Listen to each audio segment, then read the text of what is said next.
The space around Earth was busy with ships coming and going. Among them, the Harbinger stood out.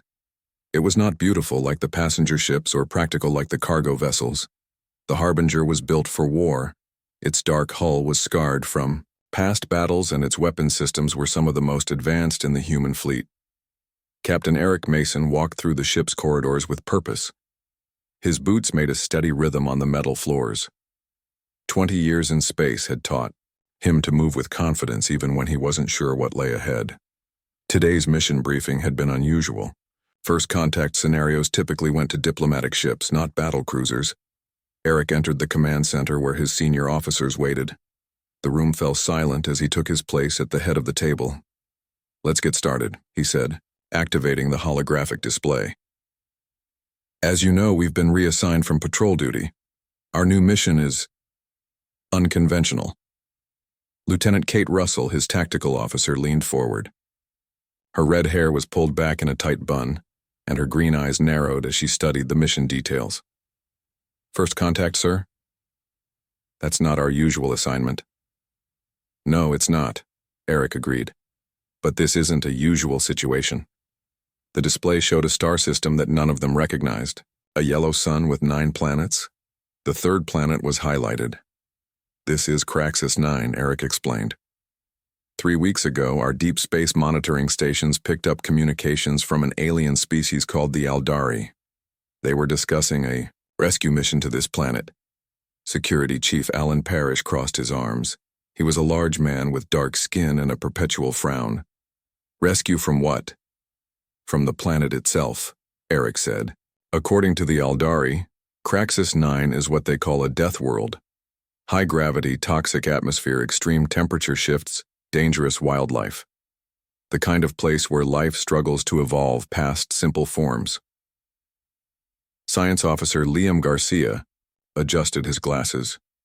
"But something did evolve there?" "Yes," Eric confirmed. "The Aldari detected signs of an advanced civilization. They believe it must be a stranded colony or a group abandoned there as punishment.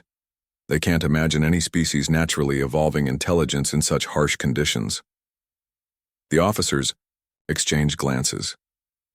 They all understood the unspoken connection. "They don't know about Earth, do they?" Kate asked quietly. Eric shook his head. "The Aldari have never encountered humans before. They don't know that we evolved on what they would classify as a death world. Earth wasn't as extreme as Craxus 9, but compared to most life-bearing planets in the galaxy, it was harsh. Higher gravity than average, dangerous predators, natural disasters, temperature extremes from pole to equator. The very conditions that had pushed humans to become adaptable, resourceful, and tough." The holographic display changed to show an image of the Aldari. They were tall and willowy with iridescent skin that shifted colors. They looked fragile compared to humans.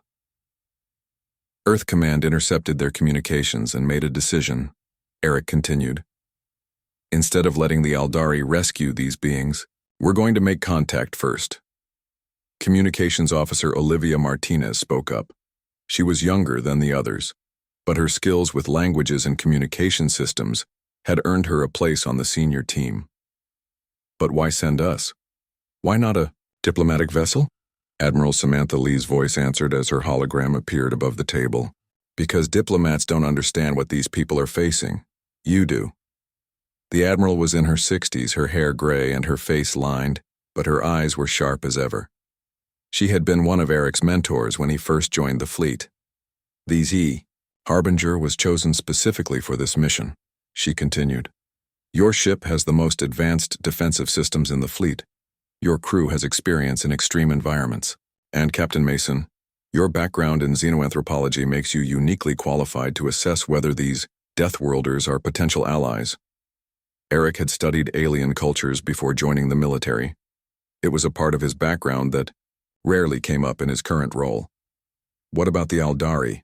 Commander Daniel West asked. He was Eric's first officer, calm and thoughtful where Eric could be impulsive. "Do they know we're coming?" "We've sent a message informing them that Earth is sending a vessel to assist," Admiral Lee said. "We didn't specify the nature of that assistance. The implication was clear. The Harbinger wasn't going to help with a rescue. It was going to prevent one if necessary. Your orders are to reach Craxus 9 before the Aldari extraction team, make contact with the natives, and determine their situation, the Admiral explained. If they are in need of rescue, coordinate with the Aldari. If they are thriving in their environment and wish to remain, you are authorized to ensure their right to self-determination is respected. By any means necessary? Alan asked. The Admiral's expression was grave. We hope for a peaceful resolution, but Earth Command recognizes that well-meaning interference can be as dangerous as hostile action. The Harbinger was chosen because it can protect both itself and the Craxus natives if needed. After the briefing ended and the Admiral's hologram disappeared, the officers remained at the table, processing the implications of their mission. So we're going to stop an alien species from rescuing another alien species that might not want to be rescued, Kate summarized, because we think they might be like us. Essentially, Eric agreed. The Aldari mean well. They see a harsh world and assume anyone living there must be suffering. But what if the harshness of their world is what made these beings strong? What if they don't want to leave? Like taking a fish out of water because you think it's drowning, Liam suggested. Eric nodded. Exactly. Our job is to make sure these Deathworlders get to choose their own fate. The Harbinger departed Earth orbit the next day. As the massive engines pushed the warship past Mars and toward the jump point that would take them to the Craxus system, Eric stood at the viewport in his quarters. The stars stretched and blurred as the ship accelerated. He thought about the beings on Craxus 9, evolved to survive in conditions that would kill most species. He thought about the Aldari, so certain that their compassion justified intervention. And he thought about humanity's own history, how the challenges of Earth had pushed humans to adapt, to innovate, to survive against the odds. Sometimes the most dangerous thing you could do to a species wasn't to attack them. It was to save them from the very forces that made them strong. The Harbinger jumped to faster-than-light speed, carrying not aid, but understanding, and if necessary, the Dab means to fight for a world's right to remain dangerous. The Harbinger emerged from faster-than-light travel with a brief flash of light. Ahead of them, the Craxus system spread out like a dangerous beauty. 3 suns orbited each other in a complex dance. 9 planets circled the suns, but only one interested the human crew. Craxus 9 on the main screen, Eric ordered. The planet appeared before them. It wasn't blue and green like Earth. It was a swirl of orange, red, and brown. Massive storm systems covered nearly half the surface. Even from orbit, it looked hostile to life. Sensors confirm Aldari vessels in the system, Kate reported from her station. A flotilla of 7 ships, they're in high orbit around Craxus 9. Eric studied the alien ships on the tactical display. They were beautiful in a strange way. Their hulls looked like crystal and reflected the light of the 3 suns. They were smooth and curved where human ships were angular and practical. Any weapon systems? Eric asked. Kate shook her head. Nothing obvious. Their ships appear to be scientific and transport vessels. No signs of military design.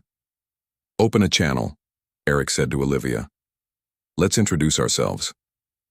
Olivia worked her controls. Channel open, sir. Eric straightened his uniform. This is Captain Eric Mason of the Earth vessel Harbinger. We're here to assist with the situation on Craxus 9. The screen changed to show an Aldari. Up close, the alien was even more striking. Its skin shifted colors like oil on water. It had no hair, and its eyes were large and completely black. It was at least 7 feet tall but looked thin and delicate. Greetings, humans, the Aldari said. Its voice was musical, almost like singing. I am Representative Shalith of the Aldari Cooperative. We welcome your assistance in our humanitarian mission. Eric smiled politely. Thank you for the welcome. We'd like to coordinate our efforts. Can you brief us on the current situation? Shalith's skin rippled with blue and green colors. We discovered the presence of sentient life on this hostile world 3 months ago. Our scientists believe they must be a lost colony, or perhaps the descendants of prisoners. No species could naturally evolve higher intelligence in such terrible conditions. What makes you so certain? Commander Daniel asked from his position, beside Eric. The Eldari's skin shifted to purple. The gravity alone is 1.8 times galactic standard. The atmosphere contains sulfur compounds that would be toxic to most life. The temperature shifts by 40 degrees in a single day cycle. 3 suns create chaotic radiation patterns. Shalith gestured with long, thin fingers. It is a miracle any complex life exists there at all. Eric exchanged glances with Daniel. The conditions sounded harsh but not impossible. Humans could survive briefly on the surface with protective gear. A species evolved there might find it perfectly normal. Have you made contact with the natives? Eric asked. We have sent messages, but their responses have been confusing, Shalith admitted. They do not seem to understand that we are trying to help them. We plan to begin extraction tomorrow. Your arrival is timely. Eric kept his expression neutral. We'd like to send a team to the surface to assess the situation first. My crew has experience with extreme environments. Shalith's skin pulsed with yellow. The surface conditions are far too dangerous for biological beings. We plan to use remote systems to extract the natives. With or without their consent? Daniel asked quietly. The Eldari paused. They cannot truly understand their situation. They know nothing else but suffering. It is our moral duty to help them, even if they do not yet understand that help is needed. Eric nodded slowly. I understand your position. However, Earth protocol requires direct contact before any intervention. We'll prepare a landing party and head to the surface. This is most unusual, Shalith said, but we will delay our extraction to allow your assessment. May I ask why your ship appears to be of military design? It seems an unusual choice for a humanitarian mission. The Harbinger is designed to operate in dangerous environments, Eric replied. It wasn't a lie, just not the whole truth. We'll contact you after we've visited the surface. After the communication ended, Eric turned to his crew. Prepare for surface contact, full environmental suits. We need to reach the Craxians before the Eldari decide to rescue them. 4 hours later, Eric stood in the shuttle bay with Daniel, Kate, and Liam. They wore specialized environmental suits designed to withstand extreme conditions. Each suit was a small marvel of human engineering, able to regulate temperature, filter toxic air, and provide extra support against high gravity. The Eldari are watching us closely, Olivia reported over the comm system. Their ships have moved to get a better view of our shuttle launch. Let them watch, Eric replied. We're not hiding what we're doing. We're just not explaining all. The reasons why. The shuttle launched from the Harbinger and descended through the turbulent atmosphere of Craxus 9. Orange clouds swirled around them as the pilot fought against strong winds and gravity. Detecting a large settlement 10 miles east of our landing zone, Liam reported, studying the sensor readings. Structures appear to be made of a material our sensors can't identify. Definitely not primitive. The shuttle landed on a flat plain of dark, dense soil. Through the viewport, they could see a landscape that looked like something from a nightmare. Sharp rock formations jutted up from the ground. The orange sky was filled with fast-moving clouds. In the distance, 3 suns hung at different positions, casting multiple shadows. Gravity compensators at maximum, the pilot announced. Environmental readings confirmed toxic atmosphere. Surface temperature currently at 103 degrees Fahrenheit. Suits should handle it, but don't take any chances out there. Eric stood at the shuttle door. Let's make history. First human contact with another Deathworld species. They stepped out onto the surface of Craxus 9. Even with the suit's compensators, Eric could feel the pull of the higher gravity. It was like walking with a heavy backpack. The ground beneath his boots was hard-packed and dense. Movement ahead, Kate warned, her hand moving to the weapon hidden under her suit's outer layer. Large life forms approaching from the direction of the settlement. Through the orange haze, Eric saw them. The natives of Craxus 9 were nothing, like he had imagined. They moved on 6 thick limbs close to the ground. Their bodies were covered in what looked like overlapping metal plates, But the plates moved like living tissue. They had no heads as humans would understand them, but clusters of sensory organs were visible at their front ends. 3 of the creatures approached the human landing party. They moved with surprising grace despite their tank-like appearance. They stopped about 20 feet away. "Translator ready," Liam said quietly, activating a device on his suit. One of the creatures made a series of rumbling sounds. The translator processed for a moment, then produced words. "You are not Aldari. Who are you? Why have you come to our world?" Eric stepped forward. In a calculated move that made Daniel tense beside him, he removed his helmet. The air burned his lungs slightly, but it was breathable for short periods. It was a show of trust and a demonstration.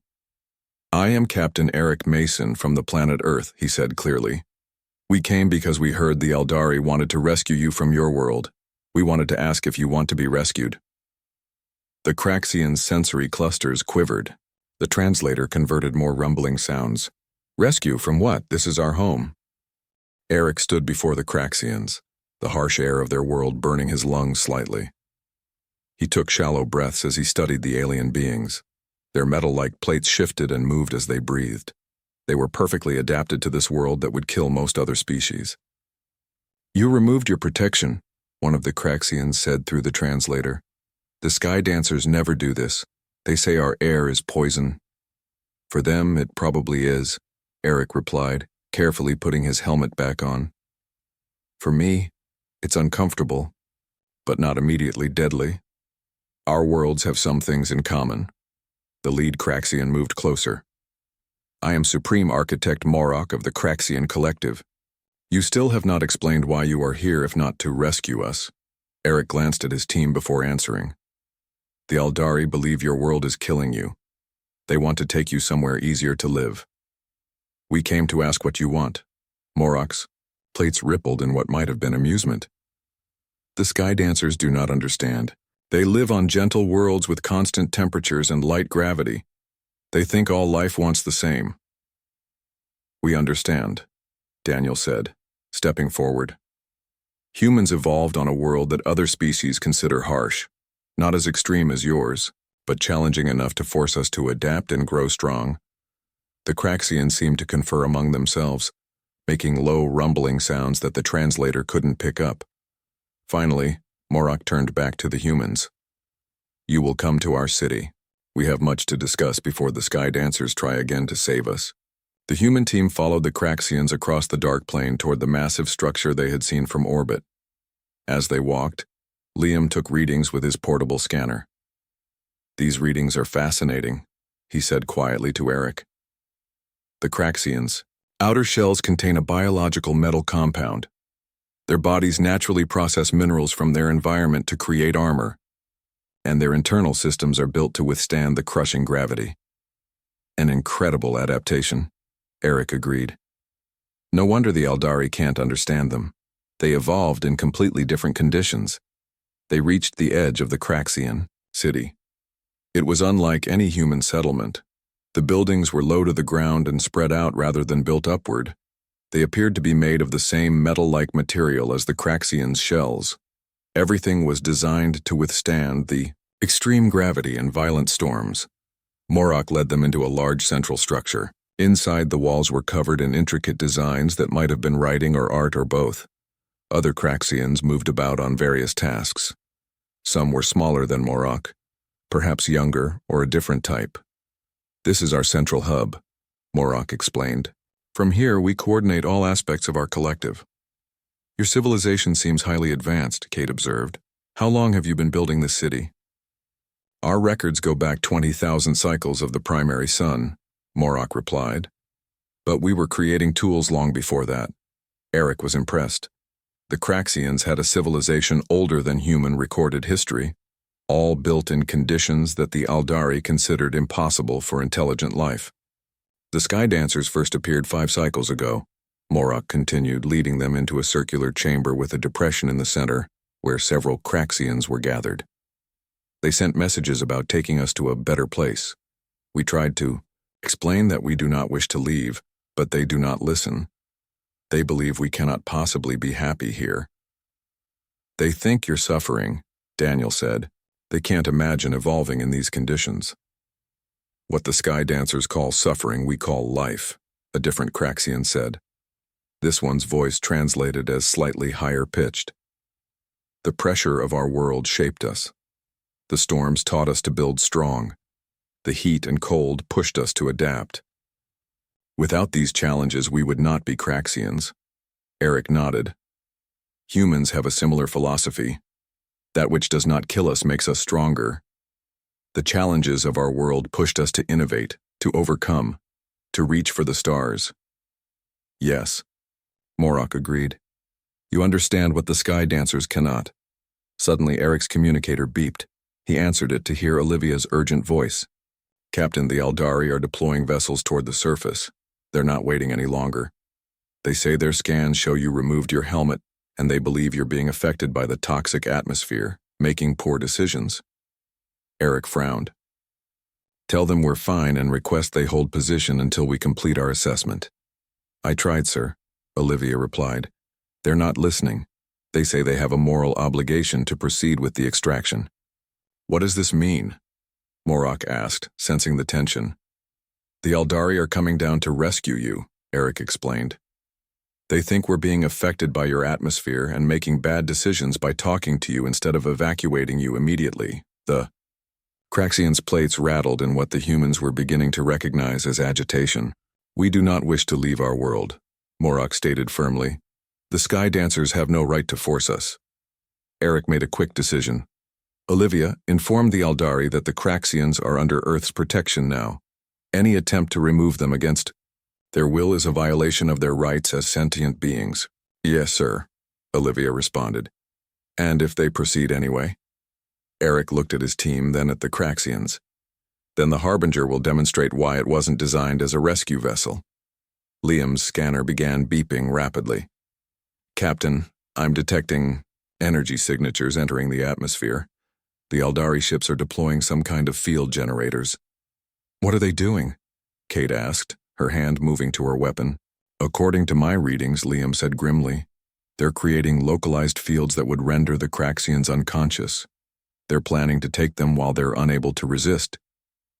The Craxians began moving quickly around the chamber, their massive forms surprisingly agile.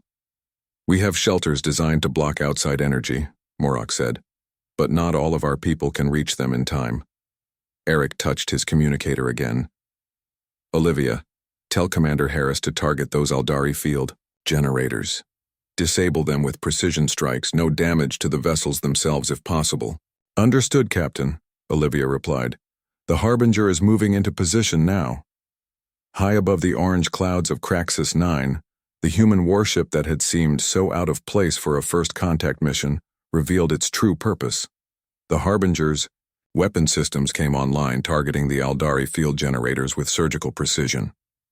Back in the Craxian central hub, Eric turned to Morok. We won't let them take you against your will. But I'd prefer to resolve this without violence if possible. As would we, Morok agreed. The Sky Dancers mean well, but their compassion blinds them to the truth. Not all species desire the same kind of existence. Eric nodded. Let's show them that sometimes the most dangerous thing you can do to someone is try to save them from the very forces that made them strong. The Harbinger fired its precision weapons.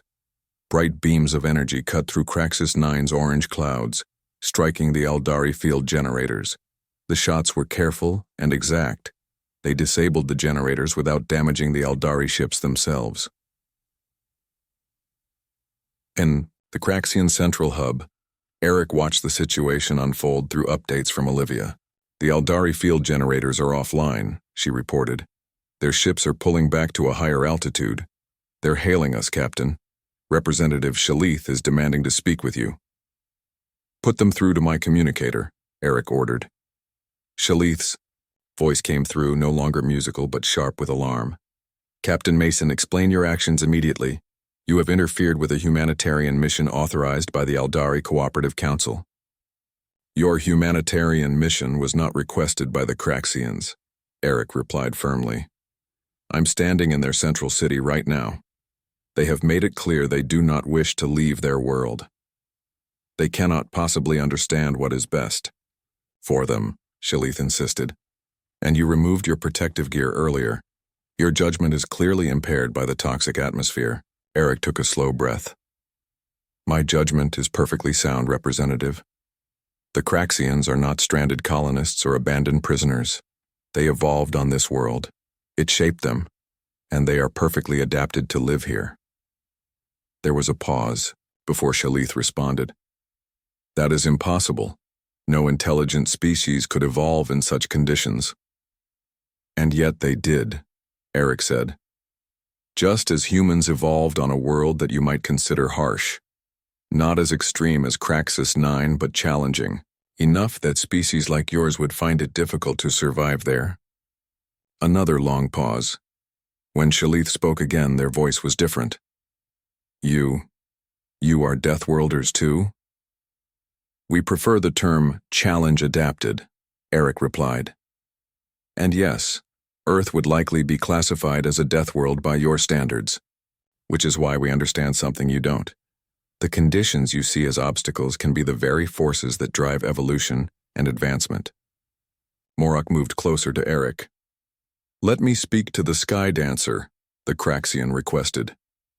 Eric nodded and held out his communicator. Sky Dancer Shalith, Morok rumbled through the translator. For 20,000 cycles, my people have lived on this world. We built cities that withstand the storms. We created art that celebrates the pressure and heat. We developed technology that works with our environment, not against it. We do not need rescue. We need respect. The silence that followed was longer this time. Finally, Shalith responded, their voice subdued. I did not understand. We thought we were helping. Your intentions were good, Eric said, taking back the communicator. But good intentions don't give you the right to make decisions for another species. The Craxians have the right to self-determination, just as all sentient beings do. This goes against everything our scientists believed possible, Shalith said. We need to reconsider many of our assumptions. Will you allow a small delegation of our researchers to speak with the Craxians? To learn, not to interfere. Eric looked to Morok, who shifted his plates in what seemed to be the Craxian equivalent of a nod. A small delegation would be welcome, Eric told Shalith, but they must respect the Craxians' wishes and follow their rules while on the surface. Agreed, Shalith replied. We will send 3 researchers in appropriate protective gear. And, Captain Mason, I must ask about your ship. It is clearly designed for combat, not diplomacy or aid missions. Eric smiled slightly. The Harbinger was sent precisely because we suspected this situation might arise. Earth has encountered well-meaning interference before. Sometimes protecting a species' right to choose their own path requires more than just words. As the communication ended, Liam approached Eric with a concerned expression. Captain, my scans show multiple Eldari vessels arriving at the edge of the system, much larger than the ones already here. More rescue ships? Kate asked, frowning. I don't think so, Liam replied. Their energy signatures are different. They appear to be their version of military vessels. Eric's communicator beeped again. Captain, Olivia's voice was tense. 6 large Eldari vessels just entered the system. They're demanding we stand down and withdraw from Craxus 9 immediately. They claim we have no authority here. Eric exchanged glances with Daniel. It seems the Eldari Cooperative isn't ready to give up their rescue mission. Or they don't like that we stopped them, Daniel suggested. This could be about saving face, as much as saving the Craxians. Morok's plates shifted rapidly. The Sky Dancers have never shown aggression before. They pride themselves on their peaceful approach. Sometimes the most peace-loving people can become dangerous when they believe they're morally right, Eric said grimly, especially when someone challenges their beliefs. He touched his communicator again. Olivia, inform the Eldari vessels that we are here at the request of the Craxian Collective. Any hostile action against the Harbinger will be considered an act of aggression against both Earth and Craxus 9. Yes, sir, Olivia replied. Should I bring the main weapon systems online? Eric hesitated. He had hoped to resolve this peacefully. Defensive systems only for now. Let's not escalate unless they force us to. He turned to his team. We need to get back to the Harbinger. This situation is becoming more complicated than a simple first contact. Morok moved to block their path. You would leave us to face the Sky Dancers alone? No, Eric assured him. We're not abandoning you, but I need to be on my ship to handle this properly. The Harbinger will remain in orbit, protecting your world. I will come with you, Morok declared. If the Sky Dancers must hear from a Craxian directly that we do not wish their help, then I will tell them myself. Eric considered this. Having Morok on the Harbinger would strengthen their position. It would show the Aldari that the humans weren't making decisions for the Craxians, but working with them. Can you survive in our environment? Eric asked. Our ship is set to Earth-normal conditions. I can adapt, Morok replied. Our bodies can adjust to different pressures and atmospheres for short periods. It will be uncomfortable but not dangerous. Then let's go, Eric decided. Kate, Daniel, you'll stay here with the Craxians. Liam and I will return to the Harbinger, with Morok.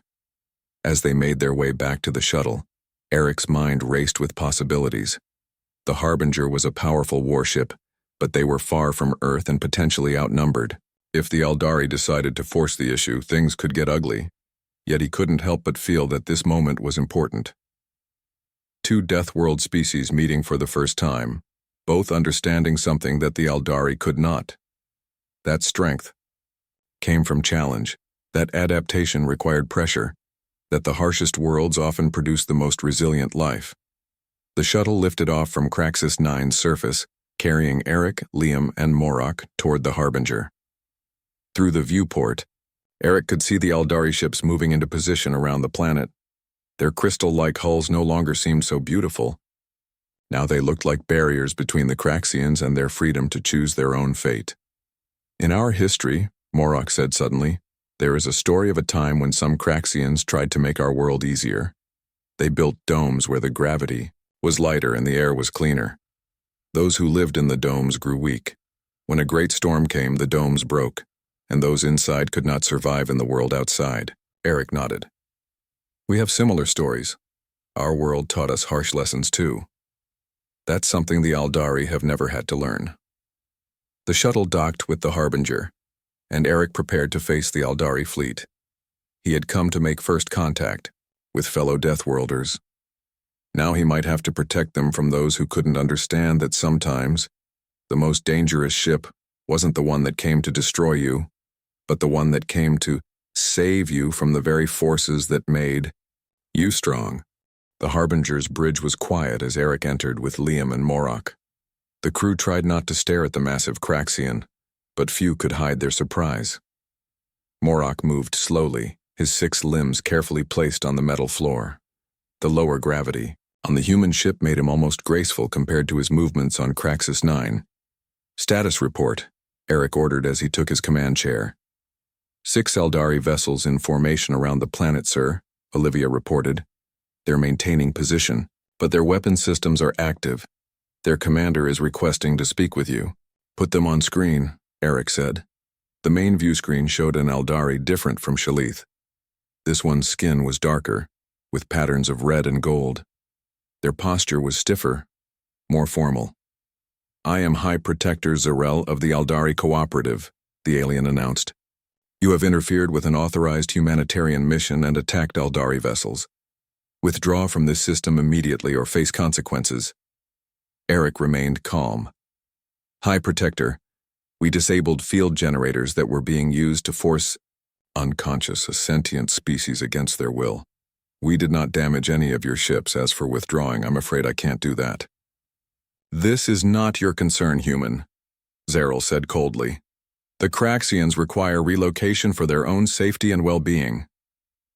Morok moved forward into view of the communication system. I am Supreme Architect Morok of the Craxian Collective. We do not require or desire relocation. This is our home.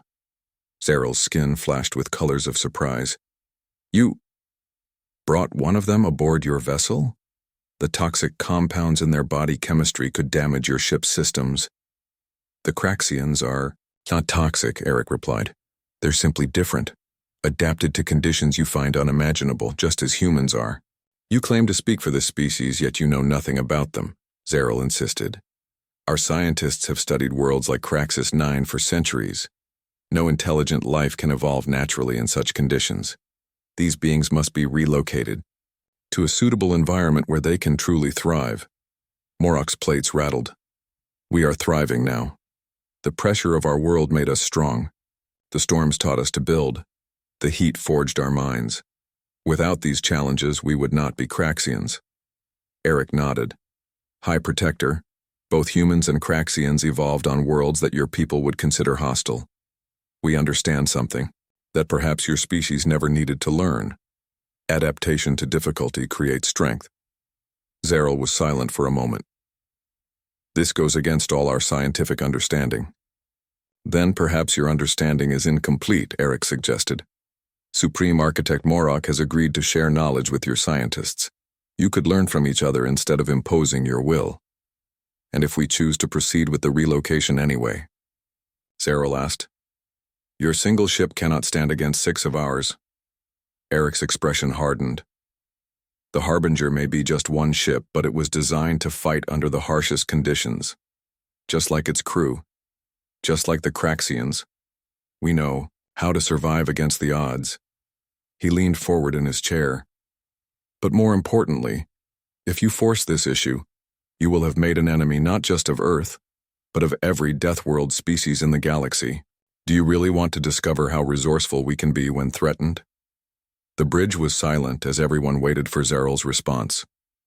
The Eldari's skin shifted through colors, perhaps indicating internal debate or communication with others.